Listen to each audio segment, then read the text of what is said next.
The TAPS Public Transit Board of Directors met on May 8th in Sherman.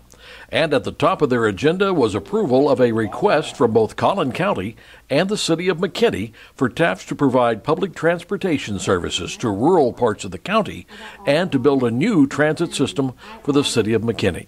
TAPS Executive Director Brad Underwood said the board's vote to let TAPS expand in the region is nothing but positive for everyone in the now 7-county TAPS service area.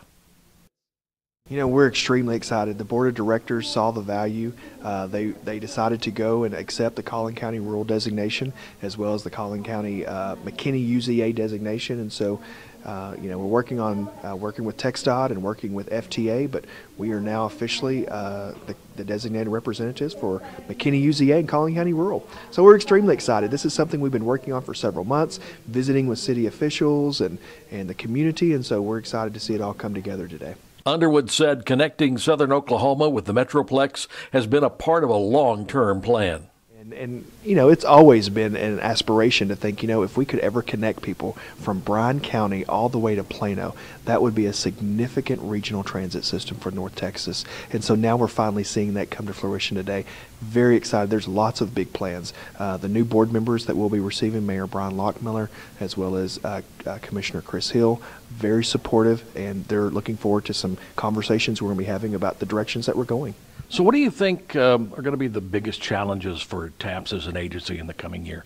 You know, in the coming year, we're going to have lots of challenges. TAPS has grown over 103% in ridership just in the last 4 years.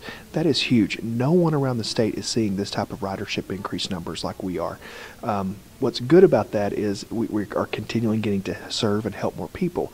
The bad thing about that is, or I guess the challenging thing about that is we've got to be constantly looking at our system, upgrading our fleet, upgrading our personnel, making sure that we're doing every single thing we can so that we maintain a standard level of excellence. TAPS Board President Jay Davidson said it's an exciting time to be the incoming chairman. I feel very good about taking over at this point because Carrie and the board has succeeded a lot and got us in a very good situation to proceed. What do you think is the biggest challenge for us as we move to the south and then expand into other areas? I think there's, you know, anytime there's opportunities, there's always things you have to deal with as they come up. But I think the main thing we need to do is just stay focused on what's got us here this far, and then meet the need as it comes along. I think Brad and our staff do excellent at that, and I think they'll continue to do so. Few people on the board here today have the insight that you have of having been here when this organization, when TAPS was falling apart at the seams. So it must be very gratifying for you to see how things have come to where we're now at this point where the guys in the city are coming up north to ask us how to do it. It truly is. I think for one thing, we got the best CEO we could have ever had with Brad there because of his vision and his energy really helping start the turnaround of the board. And then board members who were very committed to the success and to the integrity of this organization to ensure that we delivered service to people, service that they needed, service that was on time, of great quality.